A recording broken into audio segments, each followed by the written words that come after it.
And here we go. The thing about multitasking, here we are. The speaker that I have the privilege to introduce is one that has been a part of making history. He is a man of God, and I gotta tell you something, Ken Blackwell is somebody that very often, I've been lobbying for a couple of decades, back when Speaker Boehner was still in the House of Representatives and conservative. And we're gonna just call him back to his roots. But I remember that typically what happens is the higher you go, the further away from God you get. That is not the case with Ken Blackwell.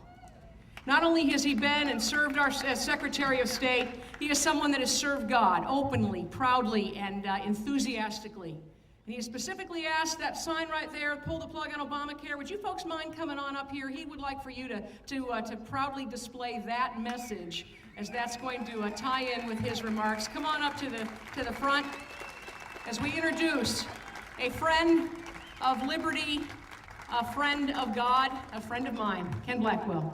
Ken. Go get him.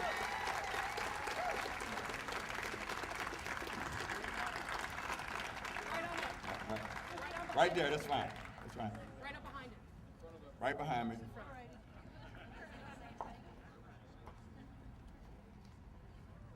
Fellow patriots, it is indeed good to be home in Ohio.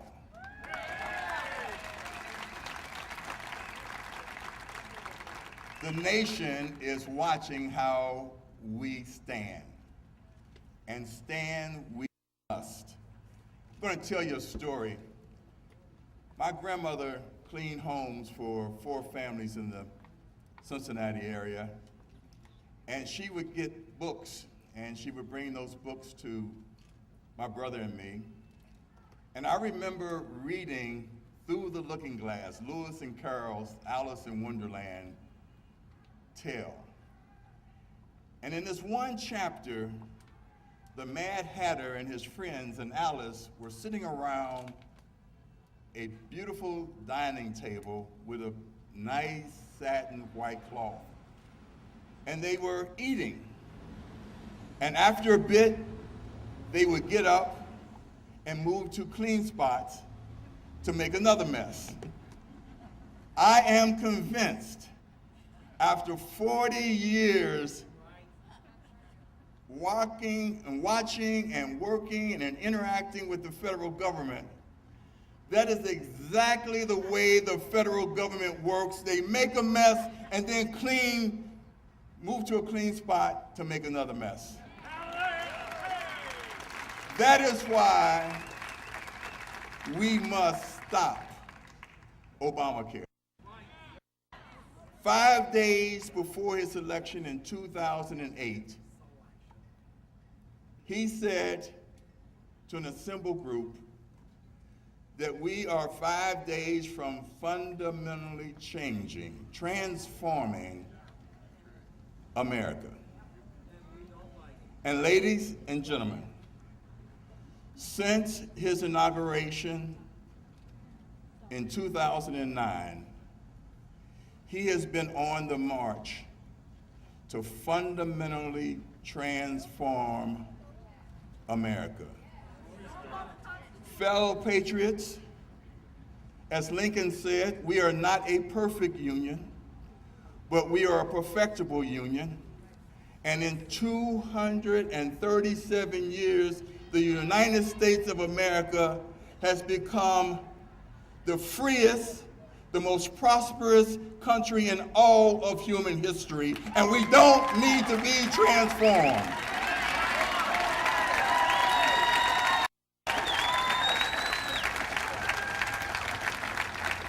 The Obama March is to change our market-centered system into a government-controlled economic system. It is to change our family-centered culture into a government-centered culture. It is to change our national philosophy founded upon the primacy of the individual and the centrality of God to one founded upon the primacy of the state and the supremacy of the collective good. In February of 2009, there was a Newsweek cover story that said, "We are all socialists now." We're here this afternoon to say the heck we are, and we're going to push back.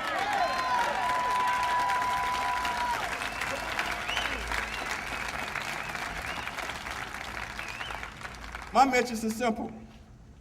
Obamacare is unfair, unaffordable, unworkable, and very unpopular, and we must defund it right now.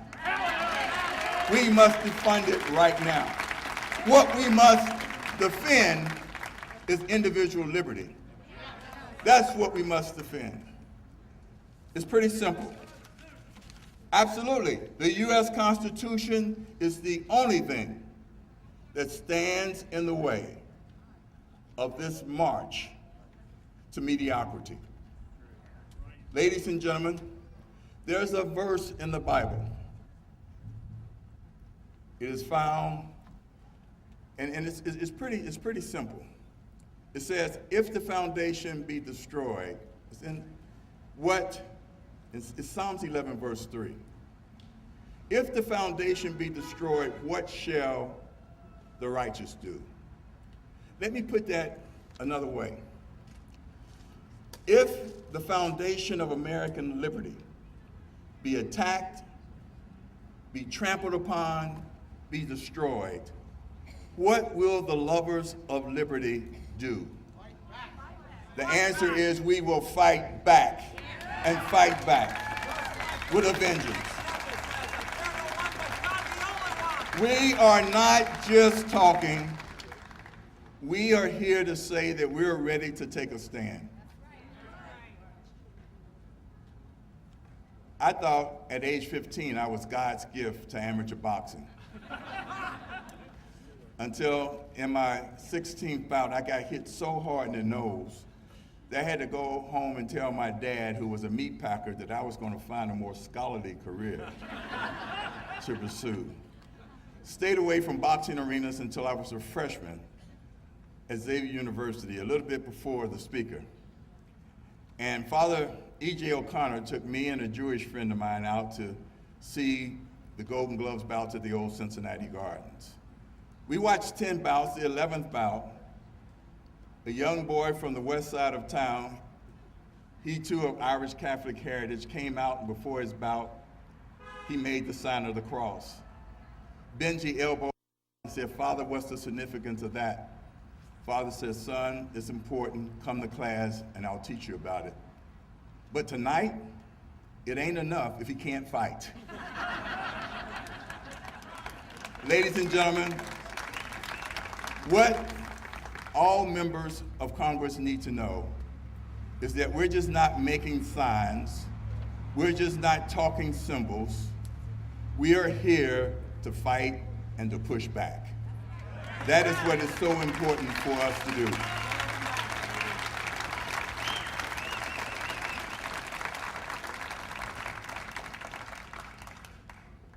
We must send a message to each and every one of the 435 congressional districts in the country. No district, not the Speaker's district, not the Speaker Pro Tem's district, not the Majority Leader's district, no district is exempt. Here is our message. You have exempted big business. You are exempting big labor. You have exempted the political class on Big Capitol Hill.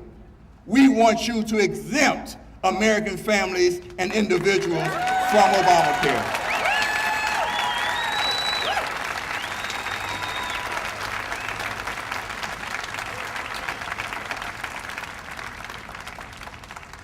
My fellow defenders of liberty, let me wind up by saying this. Obamacare is the manifestation of the president's wooden-headed idea that healthcare decisions are better left to the government and government bureaucrats than you and me. Better left to the state than the individual.